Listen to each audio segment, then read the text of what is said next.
Bom dia, turma. Hoje nós vamos voltar à aula que nós trabalhamos sobre paisagens, lugares, espaço geográfico, para falar principalmente das transformações nas paisagens do planeta. Lembrando que a paisagem é como se fosse um dos elementos formador do lugar.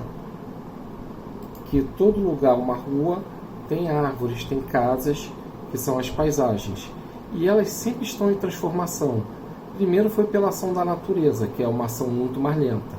E a partir do aparecimento do ser humano, foi onde que ela passou a sofrer as maiores transformações.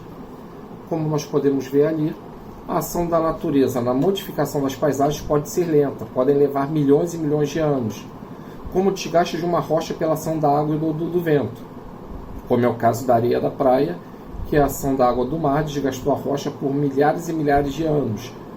Como o caso do vento, que pode trazer a erosão eólica, desgastando o relevo, ou erupção vulcânica. E principalmente do ser humano, porque quanto mais tecnologia, mais maquinário ele tiver, mais as paisagens vão se transformar. E a partir do momento que quanto maior o poder aquisitivo, mais tecnologia, ele vai ter um poder modificador bem maior. E uma paisagem, por meio de antes e depois, foto de um lugar, em períodos e épocas diferentes, podem registrar como a ação do ser humano transforma o local. Aqui nós temos, no Rio de Janeiro, aqui ao fundo nós podemos ver o Pão de Açúcar, e aqui o mar. Podem ver que isso daqui tem um período do início do século XX, já para o século XXI. Olha quanta transformação. Olha o verde que foi devastado para a construção de casas. Muitas casas depois foram demolidas para as construções de prédio. Aqui em São Paulo, olha a foto da mesma rua em São Paulo, de 1952 para 2011, no intervalo de 59 anos. Olhem aqui, que dá para ainda ver o que sobrou dessa casa maior. Mas o que foi acontecendo com as outras casas? Foram demolidas para prédios. Muitas árvores foram devastadas. Muito verde no fundo acabou sendo ocupado para moradia. A estrada foi ampliando, aparecimento de sinais. Aqui a vegetação já foi descoberta. Sempre a paisagem vai estar em transformação pela ação do ser humano, com os interesses e necessidades, muitas vezes sem se preocupar na preservação dele. Como aqui nós podemos ver vários impactos que a ação humana faz. Desmatamento não mata somente as árvores, mas também muitos animais e vegetais. Muitos animais que vivem em árvores, aves que descansam, como no caso na Floresta da Tijuca, que é comum de ver tucanos, comum de ver coatis, outros animais das áreas verdes, quando fazem queimadas ou desmata, eles podem estar morrendo junto porque eles vivem na vegetação. Só lembrar das queimadas no Pantanal em 2020, o que aconteceu? Muitos animais que viviam lá no Pantanal Mato-Grossense morreram juntos. E também uma coisa, menos vegetação, quando chove, o solo fica mais exposto à água da chuva. O solo pode perder nutrientes, a erosão, desgasta e tira a fertilidade do solo. E também aquela coisa, muitas áreas verdes são queimadas para a criação de pastos ou então para áreas agrícolas, sem se preocupar na preservação do solo. Como o caso de uma usina hidrelétrica, muitas vezes. O represamento devasta uma população no local, a fauna nativa. E aqui nós podemos ver, para conscientizar, as consequências de uma queimada. Além de das árvores, quantos animais morreram aqui. Olha aqui como é o antes e depois de uma devastação de área. Perda da cobertura vegetal, empobrecimento do solo. Como aqui, essa área aqui pode ser ou para hidrelétrica, para poder captar água da chuva, ou então para garimpo, que também destrói o solo. E o que acontece com os animais? Quando não morrem, a fauna é dispersada de lugar. E muitos acabam morrendo junto nessas queimadas, como eu citei agora com vocês sobre o Pantanal. Por isso que existe a questão de preocupação da preservação das paisagens.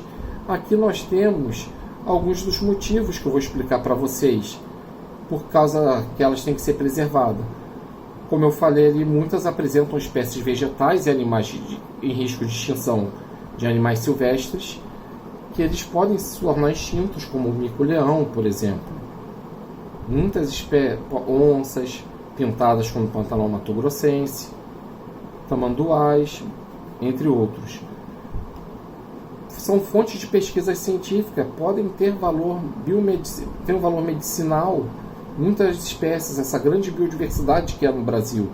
Lembrando que biodiversidade é a grande variedade de seres vivos, animais ou vegetais, como também populações nativas como indígenas, que fazem isso. De algumas espécies vegetais podem ser empregadas para a medicina na cura de doenças e também para nós no dia a dia. Muitas plantas têm um valor medicinal.